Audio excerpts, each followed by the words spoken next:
नमस्कार दोस्तों, progressive classes में आपका स्वागत है। हम प्रैक्टिस सेट बना रहे हैं बिहार स्पेशल एडिटोरिया का, जिसमें आज जो हमारा प्रैक्टिस सेट होगा वो इकोनॉमी सर्वे 2023-24 और बजट को लेकर के होगा।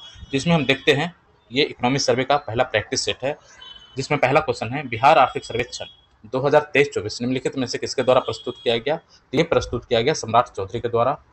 ये 18वां आर्थिक सर्वेक्षण था और कब पेश किया गया, 12 फरवरी 2024 को। ठीक है, अगला देखते हैं। बिहार के वित्त मंत्री सम्राट चौधरी ने 12 फरवरी 2024 को बिहार विधानसभा में कौन सा आर्थिक सर्वेक्षण पेश किया। तो 18वां था, अभी हमने चर्चा किया। बिहार आर्थिक सर्वेक्षण 2023-24 के अनुसार राज्य में मौद्रिक प्रति व्यक्ति आय पिछले वर्ष की तुलना में कितने प्रतिशत की वृद्धि हुई। बहुत बढ़िया क्वेश्चन है। तो मौद्रिक प्रति व्यक्ति आय पिछले वर्ष की तुलना में कितना प्रतिशत की वृद्धि हुई। तो ये है 13.9%। मौद्रिक प्रति व्यक्ति आय कितना है हमारा, 59,637, 59,637 हमारा मौद्रिक प्रति व्यक्ति आय है, जो पिछले वर्ष के रिस्पेक्ट में 13.9% अधिक है। ठीक है, जो सर्वाधिक आय है जिला की वो है पटना, यहाँ 114 है, और शिवहर का सबसे कम है 18,000, मात्र 18,980 रुपये। यदि तीन से संपन्न जिला देखें तो हो जाएगा पटना, बेगूसराय और मुंगेर। पटना, बेगूसराय और मुंगेर। और सबसे गरीब जिला देखें तो वो हो जाएगा शिवहर, अररिया और सीतामढ़ी। शिवहर, अररिया और सीतामढ़ी। ठीक है, अगला क्वेश्चन देखते हैं। बिहार आर्थिक सर्वेक्षण 2023-24 के अनुसार राज्य में मौद्रिक प्रति व्यक्ति आय कितना है। तो 59,637 होगा, अभी हमने ऊपर चर्चा किया था। बिहार आर्थिक सर्वेक्षण के अनुसार 22-23 में राज्य की वास्तविक प्रति व्यक्ति आय स्थिर मूल्य में कितने प्रतिशत की वृद्धि हुई। ये हो जाएगा 9%।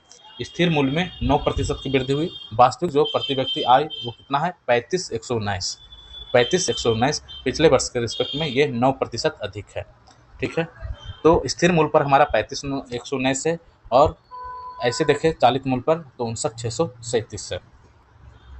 अगला देखते हैं। बिहार आर्थिक सर्वेक्षण के अनुसार वित्त वर्ष 22-23 में राज्य की वास्तविक प्रति व्यक्ति आय स्थिर मूल्य पर कितनी है। तो ये 35,119, यही क्वेश्चन फिर यहाँ पर भी है, 35,119 है। बिहार आर्थिक सर्वेक्षण 2023-24 के अनुसार निम्नलिखित कथनों पर विचार कीजिए। तो बिहार में उपभोक्ता मूल्य सूचकांक सीपीआई पर मुद्रास्फीति दर सितंबर 2022 से सितंबर 2023 के बीच 5.5% थी। ये सही है। उपभोक्ता मूल्य सूचकांक जो सीपीआई पर मुद्रास्फीति की दर है सितंबर 2022 से सितंबर 2023 के बीच 5.5% थी। इस अवधि में मुद्रास्फीति दर ग्रामीण क्षेत्र में 5.5% और शहरी क्षेत्र में 5.6% थी। ये दोनों ही स्टेटमेंट सही है, और इस तरह से आंसर हमारा सी हो जाएगा। अगला क्वेश्चन देखते हैं। बिहार आर्थिक सर्वेक्षण के अनुसार वित्तीय वर्ष 22-23 में बिहार का सकल राज्य घरेलू उत्पाद अर्थात जीएसडीपी स्थिर मूल्य पर कितना प्रतिशत बढ़ा। स्थिर मूल्य पर जीएसडीपी हमारा कितना प्रतिशत बढ़ा। ये हो जाएगा 10.6%। ये हो जाएगा हमारा 10.6% की वृद्धि हुई स्थिर मूल्य पर। तो स्थिर मूल्य पर जो हमारा जीएसडीपी कितना है, 4,42,472 करोड़ रुपया है। ठीक है, तो स्थिर मूल्य पर हमारा 10.6% बढ़ा है, जबकि चालू मूल्य पर हमारा बढ़ा है 15.6%। और चालू मूल्य पर जो है हमारा जीएसडीपी कितना है, 715 है, 715,396 है, सॉरी 751 है। ये कितना है, 751, 715 नहीं बल्कि ये 751 है। तो ये 751 है चालू मूल्य पर, 751 है चालू मूल्य पर, 751,396। ठीक है, और ऐसे 442 है, 442 है और 751 है। ठीक है, तो इस सकल राज्य घरेलू उत्पाद स्थिर मूल्य पे पूछ रहा है, तो स्थिर मूल्य पे हो जाएगा 10.6%। बिहार आर्थिक सर्वेक्षण वित्तीय वर्ष 22-23 में बिहार का सकल राज्य घरेलू उत्पाद वर्तमान मूल्य पर कितना प्रतिशत बढ़ा है। तो वर्तमान मूल्य पर ये हो जाएगा 15.6%। ठीक है, ये 15.5 लिखा हुआ, 15.6%। ठीक है, अगला देखते हैं। और ये कितना है, 751 है। ठीक है, 751,396 करोड़ रुपया। अगला देखते हैं। बिहार आर्थिक सर्वेक्षण के अनुसार वित्तीय वर्ष 22-23 में बिहार का सकल राज्य घरेलू उत्पाद जीएसडीपी वर्तमान मूल्य पर कितना है। तो वर्तमान मूल्य पर 7.5 हमने पढ़ा था अभी। ठीक है, अगला देखते हैं। बिहार आर्थिक सर्वेक्षण के अनुसार वित्तीय वर्ष 22-23 में बिहार का सकल राज्य घरेलू उत्पाद स्थिर मूल्य पर कितना है। तो स्थिर मूल्य पर 4.4 पढ़ा था। ठीक है, ये भी सही है। बिहार आर्थिक सर्वेक्षण 2022-23 के अनुसार गत 5 वर्षों में वास्तविक प्रति व्यक्ति आय में वार्षिक वृद्धि बिहार में कितना प्रतिशत था। तो कहा जा रहा है गत 5 वर्षों में वास्तविक प्रति व्यक्ति आय में वार्षिक वृद्धि कितना प्रतिशत था। तो ये हो जाएगा 2.3%। 5 वर्षों में वास्तविक प्रति व्यक्ति वार्षिक वृद्धि जो हमारा रहा कितना रहा, 2.3%। बहुत ही बढ़िया क्वेश्चन है। 5 वर्ष में हमारा 2.3% बढ़ा है। वैसे कितना था पिछले बार के रिस्पेक्ट में? हमारा 13.9% बढ़ा था चालू पर, और स्थिर पर 9.7% बढ़ा था, 9.07% बढ़ा था स्थिर पर, ठीक है, पिछले वर्ष के रिस्पेक्ट में। लेकिन 5 वर्ष का देखें तो हमारा 2.3%, एक तरह से वृद्धि, वार्षिक वृद्धि कितना प्रतिशत रहा? 2.3%। बिहार आर्थिक सर्वेक्षण के अनुसार वित्तीय वर्ष 22-23 में प्राथमिक, द्वितीयक और तृतीयक क्षेत्र की आर्थिक गतिविधियों द्वारा मूल्यवर्धन में वृद्धि के संबंध में निम्न में से कौन सा कथन सत्य है? तो वृद्धि के संबंध में बताया जा रहा है कि कौन सा कथन सत्य है। तो इसका आंसर देखते हैं। प्राथमिक क्षेत्र का जो वृद्धि दर रहा 6.7% रहा, बहुत बढ़िया, ये सही है। द्वितीयक क्षेत्र का 6.8 रहा, ठीक है, और तृतीयक क्षेत्र 67 रहा। ये तीनों ही स्टेटमेंट सही है, और इस तरह से हमारा आंसर हो जाएगा इनमें से सभी। ये याद रखना बहुत जरूरी है। 6.7, 6.8 और 13%। 6.7, 6.8 और 13%। अब देखिए जीएसडीपी में जो योगदान है, यदि सेक्टर वाइज देखें तो प्राइमरी सेक्टर का हमारा योगदान है 20% का, सेकेंडरी का भी ये 20% का योगदान है, और टर्सरी बाकी बच जाएगा 60% का। ये एग्जैक्ट 20-20 और 60 इस तरह से हमारा योगदान है जीएसडीपी में। अगला देखते हैं, बिहार आर्थिक सर्वेक्षण 23-24 को कितने अध्यायों में विभाजित कर पेश किया गया? तो ये 14 अध्यायों में पेश किया गया था इसको, ठीक है। आगे देखते हैं, बिहार आर्थिक सर्वेक्षण 23-24 के अनुसार सकल मूल्यवर्धन में हिस्सा के संबंध में निम्नलिखित में से कौन सा गलत है? कहा जा रहा है कि सकल मूल्यवर्धन के हिस्सा के संबंध में कौन सा कथन गलत है? तो देखते हैं, प्राथमिक क्षेत्र 20 हमने अभी पढ़ा था, द्वितीय क्षेत्र भी 20.7 है, 20.7, और ये तृतीय क्षेत्र 58.6 है, ठीक है। एग्जैक्ट डाटा ये है हमारा, ठीक है। तो हमने मोटा मोटी 20 और 60 बोला था, तो यहाँ पे देखते हैं तो 20.7 है, द्वितीय क्षेत्र में 20.7 है, बाकी बच जाएगा जो 58.6% हो जाएगा। तो इसमें से कौन सा हिस्सा गलत है? तो गलत तो कोई भी नहीं है, तो आंसर हो जाएगा डी।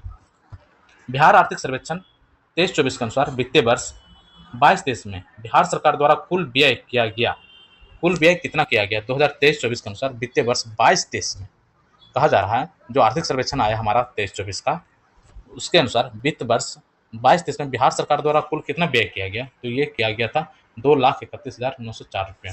231 हमारा कुल व्यय था पिछली बार का, कितना था? 231 का हमारा 231 था, ठीक है, हमारा व्यय, मतलब 2.3 आप मान के चलिए हमारा व्यय था पिछली बार का।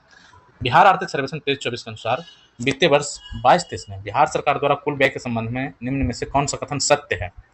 कौन सा कथन सत्य है? देखते हैं, कुल व्यय में स्थापना एवं कार्यार्पित व्यय का हिस्सा 54.7% था, और योजना व्यय का हिस्सा 45.3% था, ठीक है। तो स्थापना व्यय में ज़्यादा था, 54.7 था, और योजना व्यय में 45.3, तो हो गया ये 100%, ठीक है। तो ये दोनों ही स्टेटमेंट सही हैं, तो इस तरह से कथन 1 और 2 सही हो जाएगा। तो स्थापना व्यय में हमारा जो हिस्सा है व्यय का वो 54.7 है, और मतलब 55 मानकर चलिए, और योजना व्यय में 45, ठीक है, 55-45 का ये रेशियो है। बिहार आर्थिक सर्वेक्षण 23-24 के अनुसार वित्तीय वर्ष 22-23 में राज्य सरकार द्वारा कुल व्यय पिछले वर्ष की तुलना में कितना प्रतिशत की वृद्धि हुई है? फिर से पढ़ते हैं इसको। ये जो हमारा आर्थिक सर्वेक्षण था 23-24 है, इसके अनुसार वित्त वर्ष 22-23 में राज्य सरकार द्वारा कुल व्यय पिछले वर्ष की तुलना में कितना प्रतिशत की वृद्धि हुई है? बहुत बढ़िया है। तो कुल व्यय में पिछला वर्ष की तुलना में ये 20.1% का वृद्धि हुआ था। बहुत ही शानदार क्वेश्चन है। अर्थात जो है ये कहा जा रहा है कि 2021-22 में जो वृद्धि रहा होगा उसके जो व्यय रहा होगा उसके रिस्पेक्ट में 22-23 में जो हमारा व्यय रहा वो 20.1% अधिक रहा, 20.1% अधिक रहा, ठीक है। अगला देखते हैं, बिहार आर्थिक सर्वेक्षण के अनुसार वित्तीय वर्ष 22-23 में राजस्व व्यय कितना था? राजस्व व्यय था 183। अब देखिए अभी कितना रहेगा ये हम सब बजट में देखेंगे, ठीक है। लेकिन पिछली बार मतलब सर्वेक्षण में तो हम पिछले बार का एक डाटा देखते हैं, तो 22-23 में जो है राजस्व व्यय हमारा कितना रहा? 183। तो बहुत इंपॉर्टेंट है, हमारा 183 रहा राजस्व व्यय, 183 हमारा राजस्व व्यय रहा। हालांकि इस बार का जो हमारा राजस्व व्यय कितना रहेगा? 184, ठीक है। इस बार का हमारा राजस्व व्यय 184 रहेगा। देखिए यहाँ पे हम चर्चा कर रहे हैं जैसे कि जो व्यय है, टोटल जो व्यय यदि देखें तो 22-23 में जो टोटल हमारा व्यय था 2.32 था, कितना? 2.32 हमारा जो व्यय था टोटल 2.32 हमने यहाँ पे चर्चा किया था, और राजस्व व्यय हमारा टोटल कितना रहा था? 183 रहा था पिछली बार का, ठीक है। 183 वही 183,900 है, तो 184 के आसपास आप मानकर इसको चलिए, ठीक है। इस बार का कितना रहेगा हम बजट में उसकी चर्चा करेंगे। आर्थिक सर्वेक्षण में हम देख रहे हैं कि 22-23 में हमारा कितना व्यय रहा, तो 1,83 या 1,84 के आसपास इसको मानिए, ठीक है। अगला देखते हैं, बिहार आर्थिक सर्वेक्षण के अनुसार वित्तीय वर्ष 22-23 में पूंजीगत व्यय कितना था। अब यहाँ पर पूंजीगत व्यय के बारे में पूछा जा रहा है, तो ये पूंजीगत व्यय था 47,928, 47,928 हमारा पूंजीगत व्यय था। तो बिहार आर्थिक सर्वेक्षण, तो ये हो गया 47 या 48 मानकर चलिए हमारा पूंजीगत व्यय, 48 पूंजी लगाएंगे, और हमारा 1,84 जो था, 1,84 इसी का उल्टा 48 हो गया पूंजीगत व्यय, और ये हो गया राजस्व व्यय 1,84, इसके आगे 1 लगा दीजिएगा तो राजस्व व्यय हो जाएगा, ठीक है। सॉरी, तो 1,84 ये राजस्व व्यय हुआ, और 48 हो गया हमारा पूंजीगत व्यय, पिछली बार का रहा आर्थिक सर्वेक्षण के अनुसार से, ठीक है। आर्थिक सर्वेक्षण 23-24 के अनुसार निम्नलिखित में से कौन सा कथन सत्य है। तो राज्य सरकार का राजस्व व्यय में पिछले वर्ष से 15.5% की वृद्धि तथा पूंजीगत व्यय में 41.4% की वृद्धि हुई। तो कहा जा रहा है राजस्व व्यय में पिछले साल जो वित्तीय वर्ष रहा होगा उसके रिस्पेक्ट में 15.5% की वृद्धि हुई, और पूंजीगत व्यय में 41.4%, ये सही है। और राज्य सरकार का कुल व्यय में राजस्व व्यय का हिस्सा लगभग 80% और पूंजीगत व्यय 20% था, तो ये सही है। तो ये दोनों ही स्टेटमेंट सही है। तो राजस्व व्यय का हिस्सा लगभग 80% रहता है, तो वैसे ही है, 79.3% है, और पूंजीगत व्यय 20.7% है। और राजस्व व्यय का हिस्सा हमारा 15.5% पिछले वर्ष के रिस्पेक्ट में बढ़ा था, और 41.4% पूंजीगत व्यय बढ़ा था, ठीक है। अगला देखते हैं, बिहार आर्थिक सर्वेक्षण 22-23 के अनुसार, 23-24 के अनुसार वित्तीय वर्ष 22-23 में राज्य के अपने राजस्व स्रोत से प्राप्ति हुआ। तो राजस्व स्रोत से कितना प्राप्ति हुआ, 48,153, 48,153 राजस्व से हमें प्राप्त हुआ था, और 47,928 हमारा पूंजीगत व्यय था, ठीक था। तो ये पूंजीगत व्यय और राजस्व प्राप्ति लगभग दोनों एक जैसा ही आपको देखने को मिल जाएगा, एक जैसा डाटा रहेगा इन दोनों का, इसमें थोड़ा बहुत ऊपर नीचे होगा, ठीक है, जनरली ऐसा देखने को मिलता है। तो राजस्व स्रोत मतलब राजस्व स्रोत से जो हमारी प्राप्ति हुई, प्राप्ति बहुत राजस्व में बहुत कम होता है, व्यय बहुत ज़्यादा होता है राजस्व में। पूंजीगत में प्राप्ति यदि देखें तो पूंजीगत में प्राप्ति बहुत कम है, पूंजीगत में जो व्यय है बहुत कम होता है, हमारा सबसे ज़्यादा व्यय राजस्व में होता है। यहाँ पे देखते हैं तो राजस्व से जो प्राप्ति हुआ हमारा मात्र 48,153 हुआ, और यहाँ पे जो पूंजीगत व्यय हमारा कितना था, मात्र 47,928 था, ठीक है। अगला देखते हैं, तो बिहार आर्थिक सर्वेक्षण 23-24 के अनुसार निम्नलिखित में से कौन सा कथन सत्य है। तो राज्य के अपने राजस्व का हिस्सा में से कर राजस्व 44,18 करोड़ तथा करेतर राजस्व का हिस्सा 41,35 करोड़ था, तो ये सही है। राज्य सरकार द्वारा संग्रहित कुल कर राजस्व में से इतना करोड़ का, ये इतना इंपॉर्टेंट नहीं है, ठीक है, लेकिन देख लीजिए ये दोनों ही स्टेटमेंट सही है। कुल कर राजस्व जो हमारा रहा वो कितना रहा, 23,24,3 अर्थात 23,243 रहा, ठीक है। हमारा जो कुल कर राजस्व रहा 23,243 करोड़ रुपये का कर संग्रह वस्तु एवं सेवा कर के रूप में किया गया, जीएसटी के रूप में 2-3 मतलब 23-24-3 था, ठीक है। और जो हमारा राज्य का जो अपना राजस्व का हिस्सा था वो कितना है, 44,018 करोड़ रुपया, करेतर राजस्व का हिस्सा 41,35 था, ठीक है।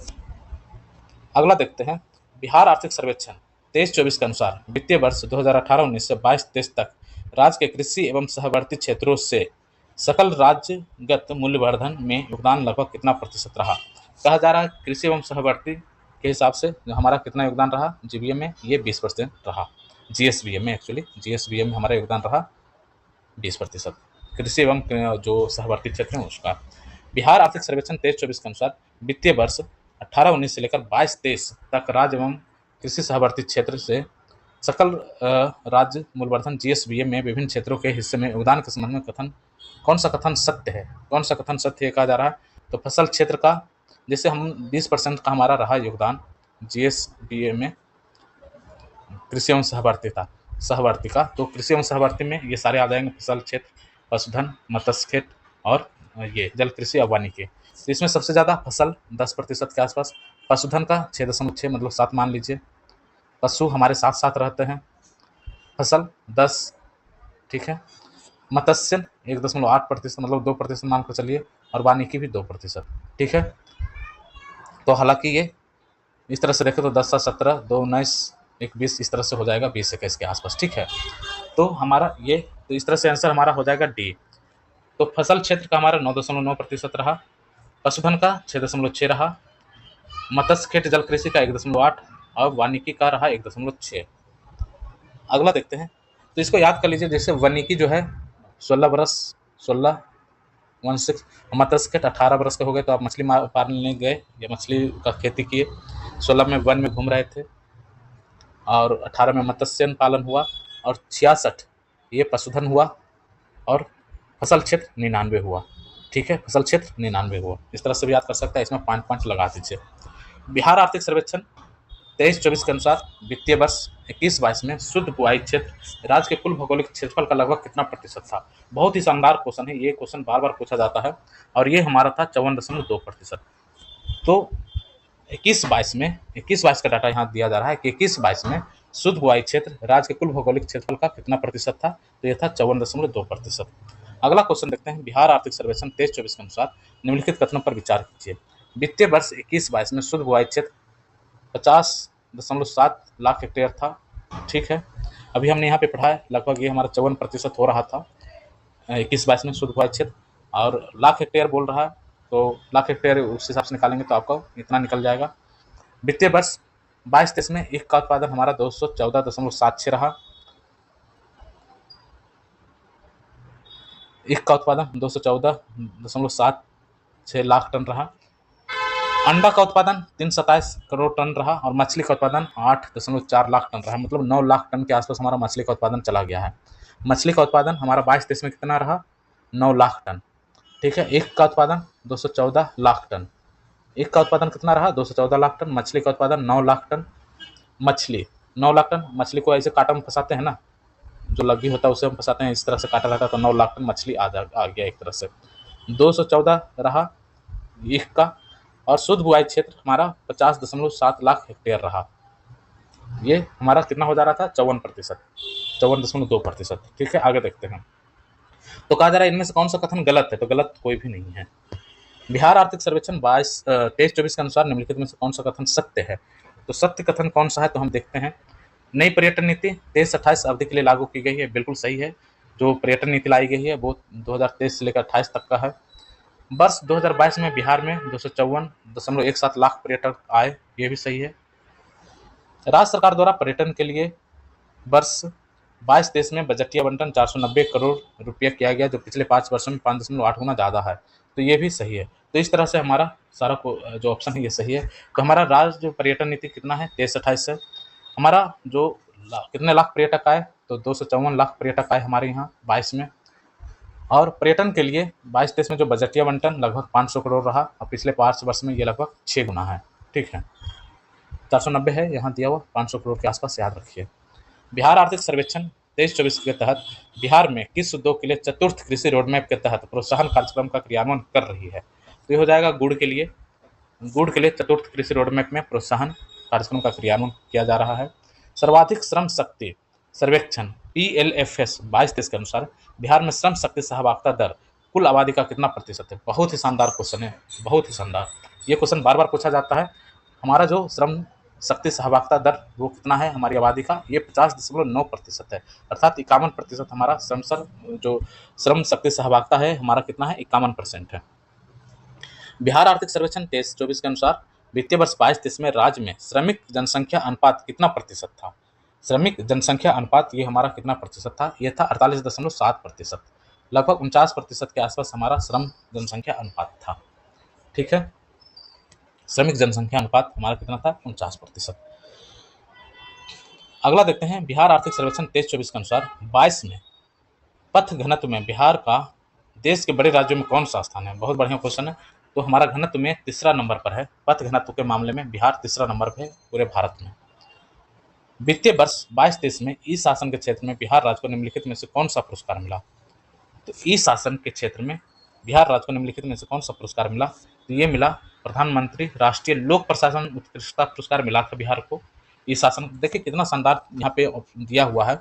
इस चीज़ का हम इस्तेमाल जब हम मेंस लिखेंगे उसमें ई शासन से संबंधित चीज़ें जब आएगी वहाँ पे इसको हम बहुत अच्छी तरह से यूज़ कर सकते हैं। तो ई शासन के क्षेत्र में बिहार राज्य को जो पुरस्कार मिला वो है राष्ट्रीय लोक प्रशासन उत्कृष्टता पुरस्कार, डिजिटल इंडिया पुरस्कार, CSI निहिलेंट ई गवर्नेंस अवार्ड और राष्ट्रीय कौशल विकास एवं नियोजिता ई शासन पुरस्कार। बहुत ही बढ़िया है। तो प्रधानमंत्री राष्ट्रीय लोक प्रशासन उत्कृष्टता पुरस्कार, डिजिटल इंडिया पुरस्कार, CSI निहिलेंट ई गवर्नेंस अवार्ड और राष्ट्रीय कौशल विकास एवं नियोजिता ई शासन पुरस्कार, ये सारे पुरस्कार मिले हैं। ठीक है, इस आसन के संदर्भ में। अब अगला देखते हैं बिहार आर्थिक सर्वेक्षण 23-24 के अनुसार वित्तीय वर्ष 21-22 में ऊर्जा की प्रति व्यक्ति खपत कितनी दर्ज की गई है। बहुत ही बढ़िया। तो ये 329 किलोवाट, ये क्वेश्चन बीपीएससी में पूछा गया था। तो बिहार में जो आर्थिक सर्वेक्षण है 23-24, उसके हिसाब से जो वित्तीय वर्ष 21-22 था, 21-22 में ऊर्जा की प्रति व्यक्ति खपत कितनी थी, तो ये थी 329 किलोवाट आवर। 329 प्रति व्यक्ति, 329 किलोवाट आवर। बिहार आर्थिक सर्वेक्षण 23-24 के अनुसार वित्तीय वर्ष 21-22 में बिजली का उत्पादन नवीकरणीय स्रोत और ताप विद्युत से क्रमशः कितना प्रतिशत हुआ। ये भी क्वेश्चन बहुत बढ़िया है। नवीकरणीय स्रोत से हमारा 31% प्राप्त हुआ और ताप विद्युत से 69% प्राप्त हुआ। 69% ताप विद्युत से प्राप्त हुआ, 31% नवीकरणीय से। बिहार सरकार द्वारा वित्तीय वर्ष 25-26 तक नवीकरणीय स्रोतों से कितना प्रतिशत बिजली पाने का लक्ष्य रखा गया है।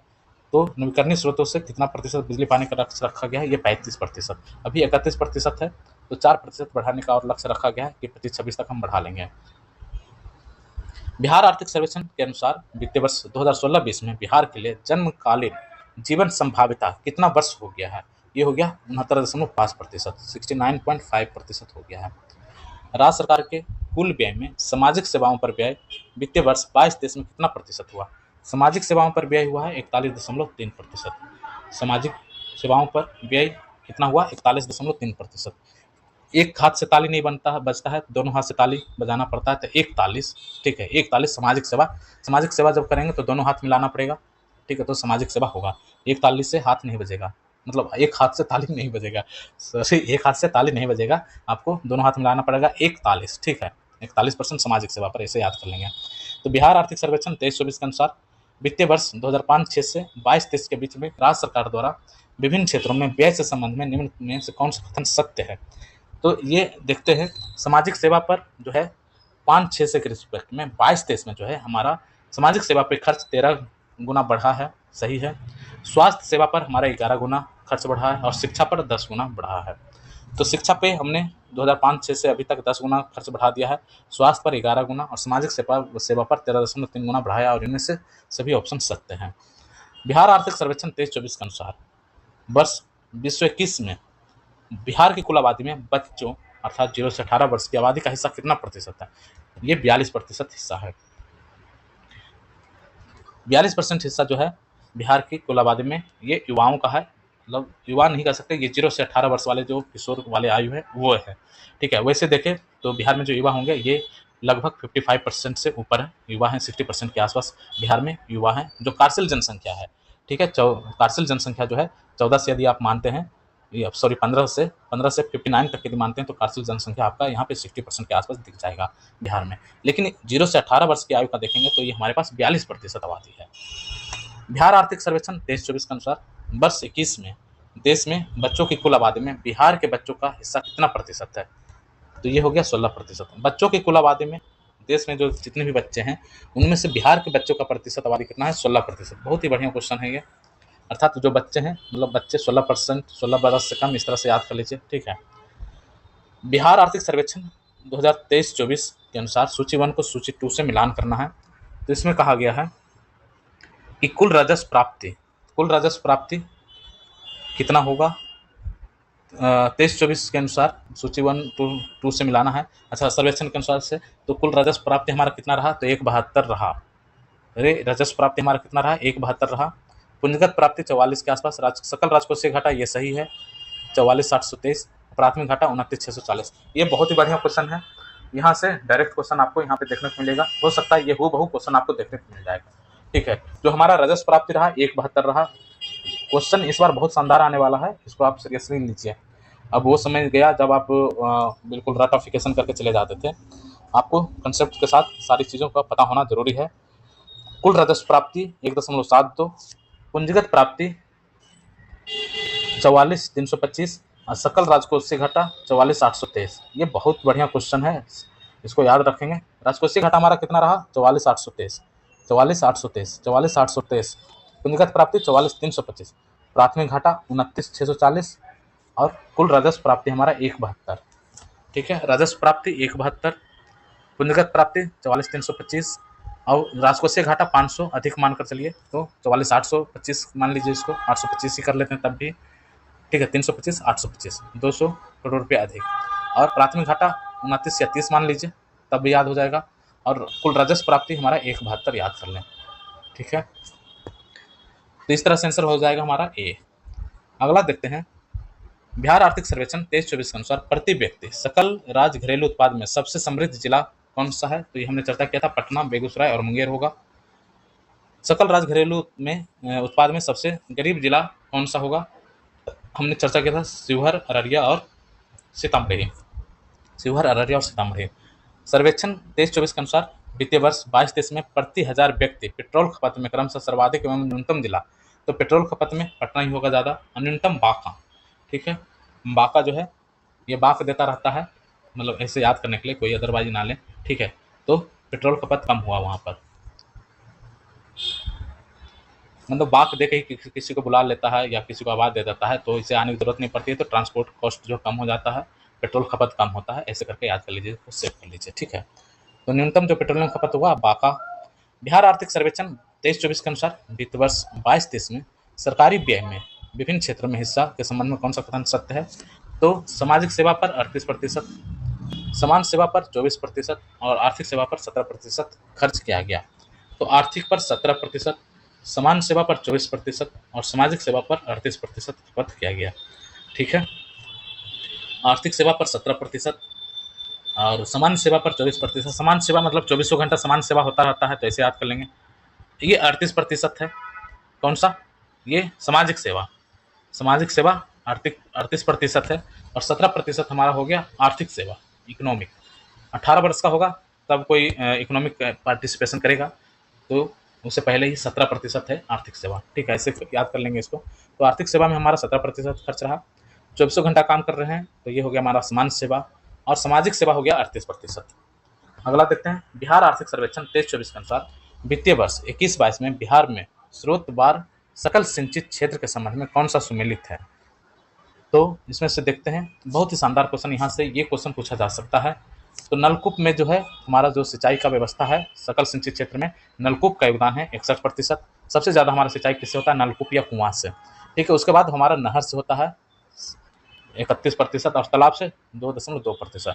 61, 31, 21, ठीक है। ऐसे याद कर लेंगे, 61, 31 और 21, ये हमारा इस तरह से सकल सिंचित क्षेत्र में योगदान है। सबसे ज़्यादा नलकूप और कुएं से 31%, नहर से, और 21 मतलब 2.1% तालाब से। बिहार आर्थिक सर्वेक्षण 23-24 के अनुसार वित्तीय वर्ष 22-23 में चावल के उत्पादन तथा उत्पादकता में क्रमशः जो जिला रहा है वो कौन सा रहा? तो रोहतास रहा, चावल के उत्पादन और उत्पादकता दोनों में सर्वाधिक रहा, प्रथम स्थान पर रहा। बिहार आर्थिक सर्वेक्षण 23-24 के अनुसार वित्तीय वर्ष 22-23 में विभिन्न फसलों के उत्पादन से संबंधित शीर्ष जिला के संबंध में कौन सा सुमेलित है? तो रोहतास में गेहूं सही है, दलहन पटना बहुत होता है, और मक्का जो है अररिया में हुआ, मक्का अररिया, मक्का अररिया, ठीक है। बेगूसराय जो है मक्का की एक तरह से टोकरी होता है, लेकिन जो सबसे ज़्यादा शीर्ष उत्पादन जो रहा वो किसका रहा? अररिया का रहा। इनमें से आंसर सभी हो जाएगा। बिहार आर्थिक सर्वेक्षण 23-24 के अनुसार वित्तीय वर्ष 22-23 में विभिन्न फसलों के उत्पादकता से संबंधित शीर्ष जिला के संबंध में कौन सा सुमेलित है? तो ये देख लेते हैं, मक्का अररिया रहा ही है, दलहन बेगूसराय वैसे पटना है, तो यहाँ पे बेगूसराय भी दिया हुआ है, और गेहूं में खगड़िया। कहा जा रहा है कि विभिन्न उत्पादकता से संबंधित, ऊपर में क्या था? उत्पादन था। उत्पादकता सबसे ज़्यादा कहाँ रहा? देखिए, उत्पादन तो हुआ रोहतास में सबसे ज़्यादा, दलहन हुआ पटना में सबसे ज़्यादा, और मक्का अररिया में सबसे ज़्यादा। तो मक्का में जो है उत्पादकता और उत्पादन दोनों में ही इस बार अररिया पहला नंबर पर है, तो ये बहुत शानदार क्वेश्चन हो सकता है, अररिया, ठीक है। मक्का जो है अररिया उत्पादन और उत्पादकता दोनों में प्रथम रहा। गेहूं में जो उत्पादकता रहा खगड़िया का रहा, खगड़िया का उत्पादकता गेहूं में सबसे अधिक रहा, और दलहन में बेगूसराय का उत्पादकता अधिक रहा, दलहन में बेगूसराय का उत्पादकता अधिक रहा। तो ये हमारा आर्थिक सर्वेक्षण का जो प्रैक्टिस सेट था, पहला प्रैक्टिस सेट आर्थिक सर्वेक्षण का, ये हमारा कंप्लीट होता है। और अब हम दूसरे वीडियो में जो अगला जो प्रैक्टिस सेट होगा उसे हम बनाएंगे, उसमें जो आर्थिक सर्वेक्षण है, बजट है, सभी का हम एक एक करके प्रैक्टिस सेट बनाते जाएंगे। इससे क्या है, चीज़ें ज़्यादा आसान हो जाएगी, याद हो जाएगी। और यदि ये आपको अच्छा लगा है तो आप कमेंट बॉक्स में हमें बताएंगे। अपने दोस्तों के साथ इसे शेयर कीजिए और इस वीडियो को लाइक भी कीजिएगा। इस चैनल को सब्सक्राइब कर लीजिए ताकि आपको नोटिफिकेशन मिलता रहे समय पर। अब ठीक है, हम अगले वीडियो में मिलते हैं, तब तक के लिए धन्यवाद, जय हिंद।